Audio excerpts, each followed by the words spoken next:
तो स्वागत है आपका पाठशाला में। आज हम देखने वाले हैं मैग्नेटाइजेशन।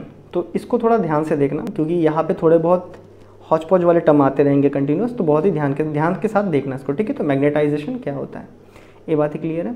तो फर्स्ट ऑफ ऑल मैं तुम्हारा अटेंशन लेना चाहूँगा कि मेरे पे एक मटेरियल है, डन है। मेरे पे यहाँ पे एक मटेरियल है, डन। इस मटेरियल के अंदर बहुत सारे आइटम्स होंगे, ये बात क्लियर है। मैं मानता हूँ कि एक इलेक्ट्रॉन, एक अनपेयर्ड इलेक्ट्रॉन कुछ ऐसे घूम रहा है इस मैटर के अंदर।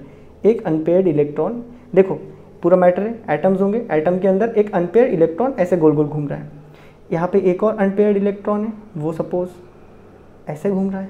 यहाँ पे एक और अनपेयर्ड इलेक्ट्रॉन है, वो कुछ ऐसे घूम रहा है। ये बात क्लियर है, सारे इलेक्ट्रॉन्स घूम रहे हैं, डन। यहाँ पे एक और अनपेयर्ड इलेक्ट्रॉन है, वो कुछ ऐसे घूम रहा है। यहाँ पे एक और अनपेयर्ड इलेक्ट्रॉन है, वो कुछ ऐसे घूम रहा है।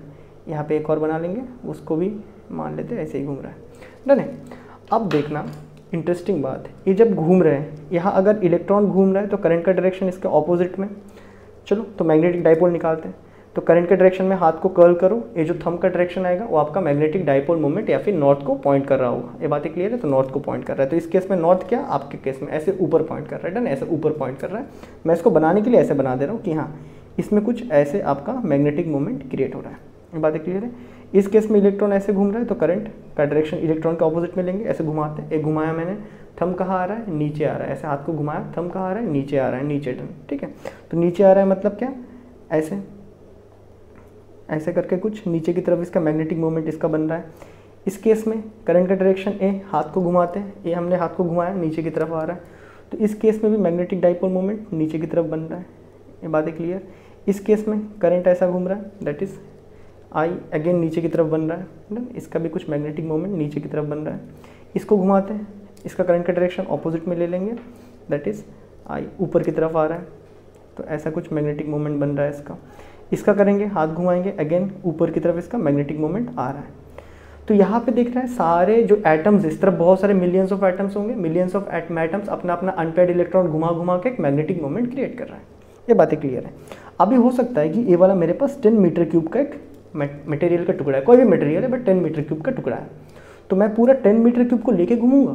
10 मीटर क्यूब काफ़ी बड़ा होता है, डन। या फिर मान लो 100 मीटर क्यूब का है, 100 मीटर क्यूब, अब तो काफ़ी बड़ा हो गया ना। इतने बड़े टुकड़े को मैं देखूंगा, इतना सा बड़ा बित्तू सा टुकड़ा, मैं उसको लेके घूमूंगा। लैब में एक्सपेरिमेंट क्या करते हैं, पिद्दू पिद्दू से। तो हम क्या करेंगे, बेसिकली इसका एक यूनिट ले लेंगे। एक यूनिट आपका 1 मीटर क्यूब हो सकता है, या फिर 1 सेंटीमीटर क्यूब हो सकता है, कुछ भी हो सकता है, बट हम एक यूनिट वॉल्यूम लेंगे हमारे हिसाब से। ये बातें क्लियर है। और हम ढूंढेंगे इसके अंदर मैग्नेटिक मोमेंट कितना है, इसके अंदर मैग्नेटिक मोमेंट कितना प्रोड्यूस हो रहा है एक यूनिट वॉल्यूम में, उसी को हम बोलते हैं मैग्नेटाइजेशन। ये बातें क्लियर है। सो डेफिनेशन लिखेंगे, magnetization is defined as the magnetic moment, जो मैग्नेटिक मोमेंट क्रिएट हो रहा है, या फिर मैग्नेटिक मोमेंट क्रिएट हो रहा है मतलब मैग्नेटिक फील्ड क्रिएट हो रहा है, is defined as the magnetic moment per unit volume. ये बातें क्लियर है, डन।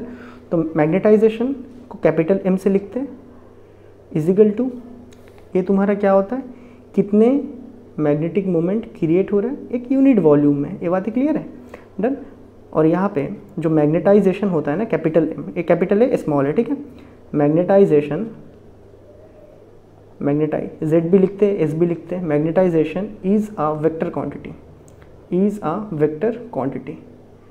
मैग्नेटाइजेशन वेक्टर क्वांटिटी क्यों है, क्योंकि मैग्नेटिक मोमेंट आपका मैग्नेटिक फील्ड है। तो मैग्नेटाइजेशन भी क्या है, मैग्नेटिक फील्ड ही बता रहा है ना पर यूनिट वॉल्यूम में। ये बातें क्लियर है, डन। लेकिन in case of matter, done है, ये आपका मैग्नेट के जैसा मैटर है, डन है। ये मैग्नेट के जैसा मैटर है, तो मैटर के केस में मैग्नेटाइजेशन यूज़ करते हैं। ये बातें क्लियर है।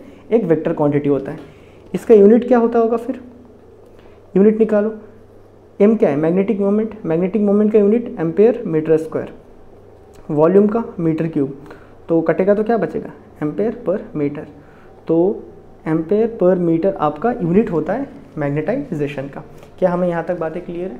तो ये होता है आपका basically magnetization, magnetic moment per unit volume, done है।